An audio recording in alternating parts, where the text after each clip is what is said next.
just the few that are around sort of high schools. To get into those high schools, you'd go through metal detectors, and we know them very well. That there's daily fights at the school. They could be very dangerous. There's gang activity. The graduation rates are very poor. So in order to not be put into one of those schools, you have to do these applications to get into these other better schools that are located in different places outside of our neighborhood.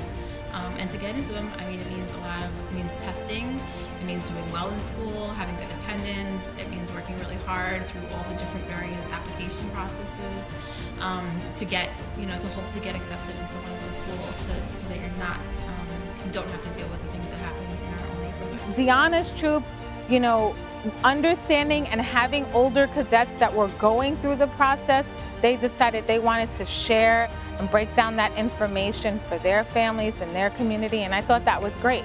What happens is they're going to have you do 3 pieces of art, or this year they have me do 3 pieces of art. So first they had us do a still life. So we had 2 girls sitting in the center of the room, and we had to draw them how we saw them. Some schools require interviews, some schools require portfolios, some schools require auditions, and it's not just your academics anymore, and you can't just go to your local high school anymore. Now they have these schools where you have limited spots and it's a competition. And if most of the kids who took the exam got 1 question right, then you won't get that many points, because a lot of people got it right. It's an intense process, it's a stressful process, it's an anxiety-provoking process.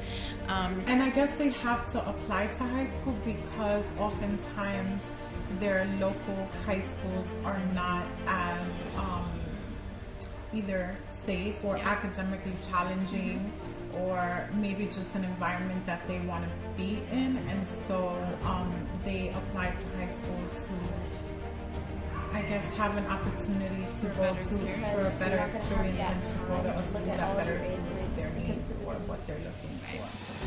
I can't even think about that right now, okay? Right now my daughter's gonna study for the placement test, and right now we're gonna focus on 8th grade. This is all for 9th grade and on, but you can't take the focus off of 8th grade because 8th grade is so important.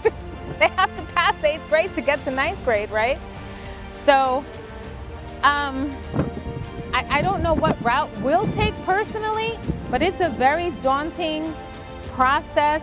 I think when it comes time for these exams, I'll have a lot of girls to lean on because they're also going through the same thing that I'm going through, so there'll be a lot of hope.